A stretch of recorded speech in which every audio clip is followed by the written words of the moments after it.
Hello there fellow humans and welcome to this video, and today I'm going to let you look inside my brain, and while I prepare a splitting axe to make that possible, don't forget to like and subscribe. I got 5 games lined up for you here, all pretty decent damage, so I'm going to explain what goes through my head during them and how I do this kind of things. Now, obviously, what has to be said here at the beginning of the game is for fun. As long as you're carrying your own weight, and as long as you're having fun, then everything else is optional. And as long as you're not being an asshole. But no, this tank is not OP. It just isn't. And whoever's telling you that, I don't know what they're smoking. OP, that's what a smasher is. It's a tank you just can't fight against. A smasher can just one-shot you. You can't fight back because you're dead. This thing, you can fight it relatively easily. It's pretty slow. You can go around the side. If you're a medium tank, you can flank it. If you're a heavy tank, either you have pretty good armor, or you have heat pen, like an E100, which you'll see later, and you can just pen straight through. Also, if this thing angles slightly, you're gonna just simply pen it. Now, the tank isn't OP, but I am, sometime, when I want to. So, I'm gonna show you, in this relatively long video with quite a lot of replays, how to use your team properly, how to benefit the most, how to understand how a game works, and, ideally, at the end, to give you some inspiration of how you can get better as well. Now, obviously, by watching this video, you're not going to get a better player. However, it can give you ideas and hints what you can do to achieve that. That's the point here. Now, what I'm doing here, I'm relatively far forward, which is not great. You can look at the minimap. Always look at the minimap. Awareness is the most important thing. Game awareness is number 1. You have to know what's happening. You have to know what is happening on the battlefield. So what I'm doing here, what you can see me doing here, is I'm going to reverse back. I'm going to back off, because I know if I stay in that ditch, I'm going to die. Now, I have 2 objectives here. Keep the E5 alive and do damage, and obviously keep the E5 alive by doing damage. So I push, I go back to this position. They can't dig me out of this, obviously. I am frontal. They can't do anything about that. Now, got a problem. The Super Conqueror is trying to push that E5. The E5 is now getting shot up by 2 sides, which is not great. So what I'm going to do here, I got 690 alpha damage. If I put 1 shot in the Super Conqueror now, the E5 will be able to kill him. However, before I take that shot, I know that the E100 and the FE422 are loaded. That's why I angle towards them, have them bounce off my armor, and then turn towards the Super Conqueror. I try to shoot the FE422 here, but obviously he's hiding, so I'm not going to waste my time with that. Unfortunately, that shot goes somewhere, so that is not great. Now, I'm going to back off here. The WT behind me isn't really having any hit points. Now, I know the 62A is capping, and the other heavy is doing something, which is obviously not great. Being an E100, it would have been a lot more useful over here. But at least the 62A is putting on pressure onto the team, so they have to react. Now, they have a 183 and they have a Yaktiga. I know where the Yaktiga is. I also know where the 183 is. I also know my team is capping, which means some of those guys are going to be distracted. The E100 and the 50 TP aren't going to be. So, at that point, the 183 is going to have to think to himself, well, damn, no one's decapping. Guess I have to do it. So he's going to go towards the cap and isn't going to bother me. Basically, if you know what the enemy is doing, if you know how the enemy is thinking, you can beat them. And that's another thing. Always pick your fight. Don't just rush blindly into it. At the beginning, don't just YOLO. Unless you're a light tank, go for a spotting run. Get that information. For example, if you're a light tank. But don't go in blindly. Be like, before you get into a fight, be like, am I going to win this fight? If the answer to that is no, don't pick it. Change your position, move somewhere else, boom. Now, while I've been reversed in there, I've been keeping an eye out on the Yaktiga. I know he's up on that. I know the map. I know how the map looks. I know there is an opening there. Boom. There he is. And now, all I have to do is hold him. He's going to reverse, and that's some more damage, and that is 6,000 already. Now, you can see that this tank can pull this off. However, that wasn't because the tank is amazing and OP and unbeatable. It's because I picked the right fight at the right time. And, you know, I backed off from the E100 and the 50 TP because the E100 can pen my roof with his heat rounds. So, I wouldn't want to fight that, ideally. It would be foolish to do so. Now here, this vehicle doesn't have a lot of gun depression, which means I won't be able to fight on this position either. So I'm looking at the 50 TP, whether I can move over there and get a shot. However, obviously the E100, if I do turn towards the 50 TP, E100's going to come over, shoot me in the side. That isn't going to work. So that is somewhat unfortunate. I do change the heat, obviously. Ammo usage. Learn to... Like, you just need to know a lot of things. That is the main takeaway. That should be the main takeaway from this video. You have to know reloads, armor, mobility, maps, which tank can play which position, which tank can move from where to where, how fast. Like, for example, if that E100 is sitting right there, where can he go within 1 minute? For example, stuff like that. That's all optional, though, obviously, because as I said at the beginning, as long as you're having fun, as long as you're carrying your own weight, you know, you'll be fine. However, if you want to be this good, then first of all, need luck, and you need a lot of knowledge. Now, you're going to see a pattern that is going to develop here all through these games, and that is, first of all, that I am enabled to actually drive properly, and that I'm always in a position where I'm not the one getting shot at. However, I can always pick from multiple targets. That is what you ideally want.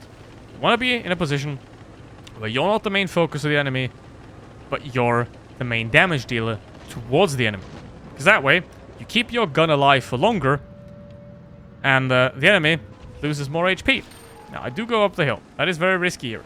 However, it does work out. And now here, I'm going to try and quick peek the 183, but that is not going to work. At this point, again, I know we got 3 guys, 4 guys on the cap circle. I don't know where the rest of them are. So if I were to peek this side where the T-30 is on, I could get shot by a Yak Panther. That is a very real possibility there, which is obviously not very pleasant. So I'm now going to move over here. Those guys down there, they're fighting the enemy on level ground, basically. I'm above them. So basically, it is somewhat less likely that they're going to target me, because for that they have to look up, and how you know, pigs can't look into the sky. That was a bit mean, but anyway, as you can see, switch ammo, use HE, and then do 1000 damage with 2 shots instead of 800. That is also very useful to achieve, and now I'm obviously going to pull back, I'm going to reload.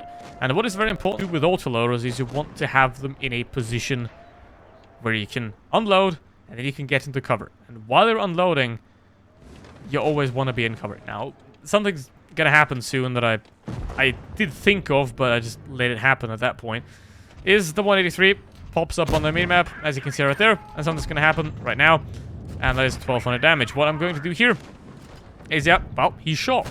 There is... The easiest enemy to be is the enemy that just shot. That's very easy. I always wonder. There are so many people, I shoot at them, and then they pull back. Like, I just shot. I'm reloading. You can peek me. Like, what?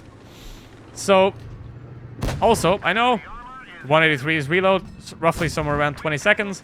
He won't be reloaded just about yet. That's why he's also pulling back. And now he's gone. So, obviously, the more tanks you play, the more you'll know about the tank. If you play the T-57 Heavy, and you play it well, you'll know how to play against the T-57 Heavy well as well, because obviously you know how the 57 works, so you can avoid all its strengths and exploit its weaknesses. Make sense? Good. So, it's gonna take a while.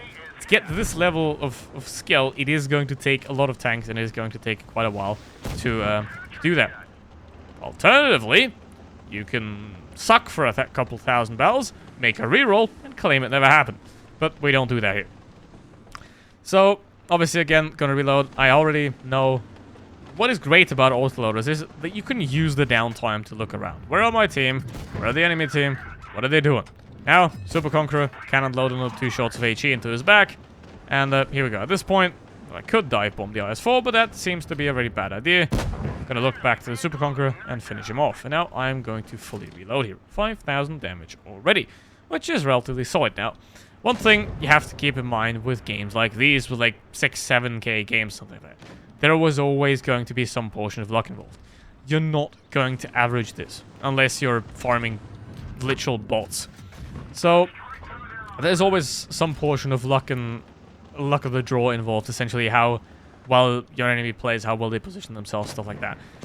Now, the way to use that is, the more you know about the game, the more you understand of how players work, the more you understand how the tanks work and the maps work, the more you'll be able to capitalize off those essentially lucky moments and increase your average damage, which is very nice. Now, don't do that One thing that is also very important and very overlooked is mentality.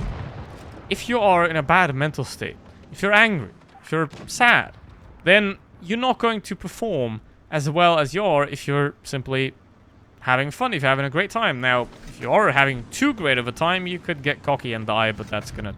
Once you die, then it's change very quickly. And if you're having fun while playing like this, that's even better. That's the best thing you can do. The thing is, if you're mad, if you're like, I have to do this, I have to get 3,000 average damage in this tank now, you're not gonna do it. Because you're too much... You're focusing way too much on the feeling of wanting it rather than actually achieving it. So, if you're mad, if you're frustrated at the game or at the teams or whatever, take a break. Do something else. Play another game. Read a book. Go outside. Do anything that isn't the game. Because if you're frustrated, you're going to play worse. Because you're not as focused, you're not as concentrated, and you're going to play worse. If you play worse, you're going to get more mad, and you're going to just spiral downhill. Now, 113. Very good heavy tank. With a flaw. Armor isn't really that great. Now, I love tanks that I can play the way I want to. That I can essentially sculpt the vehicle to any position, and it is going to work there. Because the more positions a tank can play, the more useful it's going to be, no matter the situation of the enemy team. Right? If it's a very situational vehicle, like some tank destroyers, or some tanks that are very, very situational, you're going to need a certain type of scenario to make those perform well. If you don't have that scenario, well, congratulations, you ain't doing anything. So, I like tanks that I can sort of form and use where I want and how I want, which is good. Ideally for that, you want to have anything that is the E50M or somewhat close to the E50M, ideally. But it works with other types of vehicle as well. This vehicle, 3,400 DPM. I have a lot of destruction here, so I will be using that. What you also want to do is you want to destroy enemies as fast as you can, because every gun you destroy can't shoot back at you. That is obviously very useful. Now, I've counted the 57 shots. I was looking at Progetto, but I'm hearing the 57 firing in the background. I know how many times he shot. As you can see, in the last game, I've played the 57 Heavy. I know the 57 Heavy's weaknesses. That is, armor's not great. Reload's pretty long. So while he's reloading, I can use that to my advantage. Simple, right? Obviously, the less tanks you play, the less you're gonna know like that. So that is obviously a problem. You're gonna suck. If you start the game, you're gonna suck. I sucked. Everyone's gonna suck. That is simply how it's going to go. However, some people are gonna learn really fast. Some people are never gonna learn. Which is unfortunate, but yeah, that's a bit sad. Now here, we are in a sort of problematic situation. Frontvong, he's gonna die. TVP, he's also gonna die. They're very low HP. I'm not obviously gonna go in there and fight them, because it's not a favorable fight. I'm not gonna pick a fight that's not favorable for me. Why would I push in and, you know, like be 1v3 in there? There is no point in doing that, ever. What I'm gonna do is I'm gonna back off. I know I have a 57 back there, which is 1,200 clip damage. Very formidable vehicle. They have a T57 Heavy as well. So what I'm gonna do here, I'm going to back off. Now the RS7 is gonna make a mistake. His best deal would have been to block me. If he would have blocked me, I couldn't have done this. Because if he would have blocked me, the 6TP could have come over. I7 can pen my front plate again. I can't get away. So, pretty big misplay there by the I7. And that's what I mean with there is luck involved. You know, if the I7 plays slightly differently, this game ends here and I do 5k damage. What I'm going to do here, use the top speed, get out. Sort of link up with the 57 Heavy. 2v2. I don't want to be in a 1v2 situation. I don't want to be stuck there. That is not good. That's why I hate slow tanks, because otherwise you're just stuck there. What I'm going to do here, is I'm going to help out the 57 Heavy. I'm going to shoot the 60TP. T57 Heavy, 1,200 clip damage. Now, the T57 can clip that 60TP if he does pen all his shots, which is very useful. Now, at this point, the R7 is shot. I'm like, hey, you need some more help? Sure. I'll take out the 60TP there, because reducing guns, again, is very important, especially in a situation like this. Now, what I'll do here, again, he bounces off my side. What you can do and should do in a situation like this is you know how long you aim, right? You're going to aim for about 2 to 3 seconds. Your enemy is going to do the same thing, right? They're going to aim as well. So just drive to one side for 2 seconds and then turn quickly to the other, because that way you're gonna maybe make the enemy bounce. It's not about ensuring that all the situations go positively.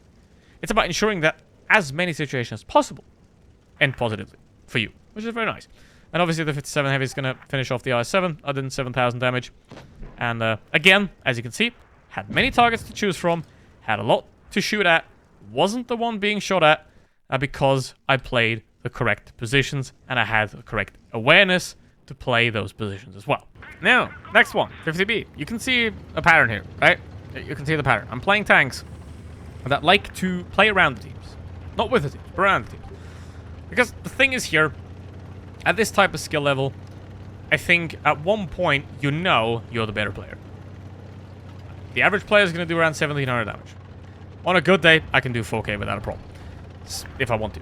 Most of the time I don't care. Because the thing is, the goal of the game isn't to do maximum damage or something, it's to have fun. Because if I try hard and whatever, the stats don't mean anything. Like, sure, but whatever. I know I can do it. Why would I waste my time and spend energy on doing something that I know I can do? So instead, I'll have fun, have a good time. That's obviously something that you definitely have to keep in mind. What is your goal in the game? If you don't want to do 5,000 average damage, well, most of the time you really can't. But if you don't want to be the best player, then that's fair as well. And just have fun. But carry your own weight, right? Don't drag your team down unnecessarily. That's not great. Like that Yo is doing up there. Now, I know the enemies are in the city. City players are most of the time worse than non-city players. If you go in the city, you probably don't know much about how tanks really work. City, it's all 90-degree angles. Pretty much every city in Blitz is all just 90-degree angles. So unless you're a VK90 or something like that, it's not going to be very beneficial for you because the one that peaks has a disadvantage. You get shot in the face and you maybe get tracked and then you die. So you don't want to go into the city. And I never do. That's why I also don't play stuff like a mouse. In a mouse, you're the damage sponge. I don't like being the damage sponge. I like to be the one, again, as you can see here, not being targeted while targeting. Because it's a team game. It is a team game. And it isn't just about being there for your team. If you can help them, that is good. But you can also help them by making them more effective through yourself. See, I'm asking a question there. Basically, what means, if I see a guy is dying, I'm not going to rush in and help. Because I'll just die with him. That's bad for the team. What I'll do instead, is I'll take a position where I can do as much damage as possible until the guy dies, until those enemies that are focused on that guy focus on me. That way, I've done damage, I've gotten out, I'm still alive, I made that guy that otherwise would have not achieved anything further be useful for more benefit for the team, and I've also preserved myself at that point, right? Now, if everyone's doing that, that's not going to work. Keep that in mind. Yes, not everyone can do that. If everyone plays like that, everyone's going to start end up camping in the spawn, right? And I'm aware of that. I'm aware that that's how I play.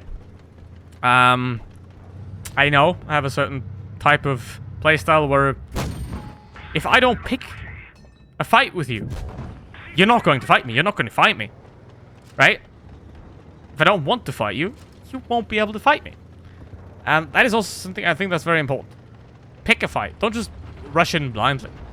That's not good. You know, if you do that, for example, if I would just rush into these two guys, we'll get nothing done. Now, obviously, I know that you're still camping up there. Not the greatest of ideas I've done here.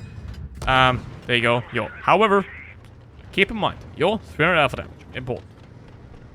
Stuff like this is also things that you should also keep in mind. You know, awareness, awareness, awareness, awareness, and more awareness. That is what this is about. I know it's alpha damage. Normally, with all the other vehicles, I know they're alpha damage as well, because I play them. Or, if you don't want to play all of them, try to at least look at the stats once, you know, maybe. It's going to take like 20 minutes. If you're playing tier 10, it's going to take like 20 minutes. Look at the rough stats of the vehicles. Then you can sort of roughly guess, okay, this guy's going to do that, he's going to do that, whatever. So, just to keep that in mind. Because you're not going to get a better player simply by watching videos. You're only going to get a better player by doing and by playing the game and by learning from what you're doing. Another very important thing is also try to watch your replays. Try to watch your replays. What could you have done better? Now, obviously, this is replay, and I'm already pointing out things that I could have done better. Like, for example, that peak where I got shot by Leo. Again, here, very risky, going down, going for it. At this point, I'm like, you know what, I don't care. So, I'm just going to peek this E4. I know he's very big at the back, so I can peek him before he can get his gun towards me. And I do get him there. So, those are things. Try to watch your replays. Try to watch your best games. Try to also watch your worst games. Because that way, you're going to figure out what you're doing wrong, what you could do better in a situation. If you get in that situation again, then you can avoid that and change that and do better and stuff like that. Now, at this point, I have 446 hit points. The grill does a great job there at hitting the 100. That is the same thing again, right? I'm not going to just YOLO in there for nothing, because the grill's got it. And now, thank you very much, grill. That is also another thing. If you know something, point it out to your team. Don't rage at them in chat. If you die, tell them what you know. Maybe they didn't realize that a certain tank that's unspotted already lost half their hit points. Maybe they don't realize that an autoloader is currently reloading. Now, tell them. Because that's gonna make you, like, gonna maximize your usefulness as well, right? Because you might be dead, but you have knowledge that might be useful to those that are alive. So tell them. That is also very important. Now, obviously, when I'm streaming and stuff like that, I'm already very busy with looking at chat and stuff like that, so I'm doing this kind of damage then, sometimes. And then also writing in chat, it's a bit too much at that point. But try to do that. Try to point out, if you know something, try to point it out. It might be very helpful to the rest of your team. And it is going to also increase your own win rate. Now, obviously, you can also play in platoons to do that, to communicate even better if you want to do that. But I don't know, I just prefer playing alone. I don't know. Like, there are so many things. This is a game with over 400 tanks. I think 40, 45 something maps. There is a lot of things here in this game. And there are a lot of things you can do, a lot of things you shouldn't do. It's already a very, very long video, but even in this one, I won't be able to pack everything into it because some things I only remember them when I actually do them. And to get that to that level of automation of you don't think about what you're doing, you just do it. That takes a long time. Now, another advantage I have as well is I do play a lot of CSGO. If you want to see some CSGO, check out my second channel, link to that in the description. Which means I can peak faster than a lot of players. I have the reaction time to be able to peak a lot faster, which definitely helps. So, if you have those kind of extra little perks that you can use, that's great as well, you know? Or maybe, I don't know, well, you're playing on PC, that's already an extra perk, definitely. That's useful. Now, obviously, if you're playing on phone, turn on same control mode. Yes, I'm playing on PC. It is not fair. Turn on same control. If you're on mobile, turn on same control mode. I don't care whether I have to wait 20 seconds more for you to have a fair match, right? Because this ain't about me. If you're not having fun as well, I can't play alone or something. I mean, there is always going to be people, but you know, if you're not having a... I mean, obviously, if I do 7k damage, you're not going to have a great time. I know that, but yeah, it's like, it's better to get destroyed than to see someone get destroyed, I guess, because if you get wrecked by something like me, you know, by a complete garbage noob like me, then you'd be like, I want to do that too. How did he do that? I'm gonna maybe watch the replay. What did he do? Again, you know, try to think, what can you do? Where can you go? For example, in this position, I know he can't hash me in the current. He's gonna have a very hard time hitting me, so I just keep peeking it. Also, I don't care. That's another perk that I do have, which, you know, I peek very fast, and most of the time, if I peek, I don't care to lose hit points a lot of the times, because the way I play, as you can already see, as you've seen already with that 4005, I'm not gonna peek when you look at me. Why would I do that? Because then you're gonna shoot me. That's not good. I'm gonna peek when you look at my teammates, because then I'm gonna shoot you. Then you're gonna look back at me, and then when you look at me, my teammate's gonna shoot you. Simple, right? So that's not great. Now, obviously, again, autoloader, 1,200 clip damage. I know the 6-2 has a lot of, well, a lot of DPM, so I'm gonna get away from him, wait for the reload. I can clip him here at this point. 1,000 damage though, so I will need all 4 shots, so I'm gonna have to be very careful. Now, there are a couple of factors where you can spot when someone's not that great of a player. I don't know what that glitch is. That is, not having a camouflage, not having an avatar, not being in a clan, player underscore. Those types of people. They're not all of you are bad, right? If you're one of those people. You're not bad, per se. But what I've observed is that, on average, people with those traits tend to be slightly worse, right? So, that is also other little tiny bits of knowledge that you can use to yourself. Now, don't always assume that everyone that has no camo is going to be a bad player. But you could be like, this guy doesn't have a camo. I'm going to look at him. Okay, he's doing something weird. Yeah, he's bad. Something like that. So, now, in a situation like this, I am at a severe disadvantage. However, again, I'm a relatively fast vehicle. I can pick the fight. What I'm going to do here is I'm going to change how the fight works. This is something that you should definitely know, and it is very easy to pull off. If you're trying to confuse the enemy, keep going in the same direction until you're unspotted, and then turn around. You know they're going to think, oh, you went this way. But when you're unspotted, you can go anywhere you want. And then you're unspotted, and boom, there you go. So, that is something that's very useful. I'm going to do it again. Look at that, go unspotted. He's not spotted anymore. I know I'm not spotted anymore, it's about 10 seconds that it takes. You know, just keep the clock in your head. Count, for example. If I was the VK here, I would be thinking, okay, he's shot. Where can he go? What kind of reload does he have? All those kind of things. Now here, I do kind of fumble a bit. Now what I'm trying to do here is I'm trying to make him clippable, but unfortunately that last one does not go through. Now 498. At this point, 460 alpha damage. His chance of essentially one-shotting me are about 10 to 15% at this point, or more or less. I don't math. But at this point, he can shoot with HE though, so I definitely have to be very, very careful here. 1300 hit points on him. I won't be able to clip him, which is not great. There's 2 minutes left on the clock, and at this point, you have to decide. The VK has to decide. I have to decide. Do I want to fight? Do I want to draw? I'd rather fight, because I'd rather get 300 damage more and lose than draw. Because the thing is, a draw is gonna show up as a loss anyway, essentially. So, in your win rate, so it doesn't matter at that point. And, like, if you have to do 7,000 damage to win, then, yeah, maybe your team doesn't really deserve to win at that point, maybe, as well. Like, you know, like, they tried, but, you know, it's... Now I do a mistake here as well. I stop. Shouldn't have done that. Get shot. Could have died here. Obviously, 470. He did high roll.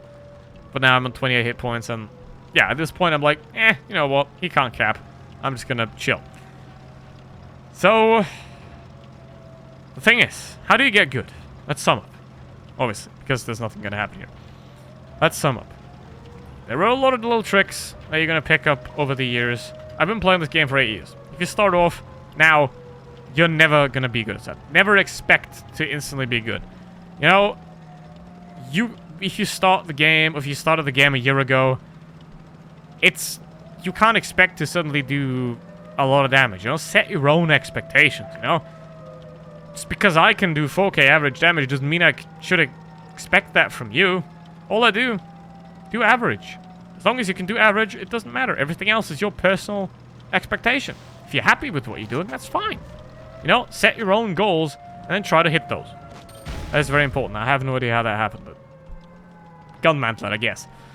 So, set your own goals, set your own expectations, analyze your replays to learn what happened, become aware of the game, try to learn the maps, what positions can you play, what positions should you avoid, especially the city, you should avoid that. What tank is dangerous to the tank that I'm playing, what tank is easy to kill by the tank I'm playing, all those kind of things. Until that point, it is going to be a very long journey. It is going to take quite a long time. However, maybe at one point, you're also going to be as crap as me. Anyway, thank you very much for joining. Hope you learned something. I obviously can't put everything into a video like this. I don't write a script or something, so there are some things that I definitely missed. If I missed something important that you think is important, please put it in the comments. We'd really appreciate that, you know, just a pool, because I just have one brain. There are thousands out there, you know. Put it in the comments. What do you know? What do you think is a good tip that people should know? Put it in the comments. It's very useful, as always. And I'm just a guy. Sometimes I'm right, sometimes I'm not. What does it matter? So, thank you very much for watching. See you in the next one. Goodbye.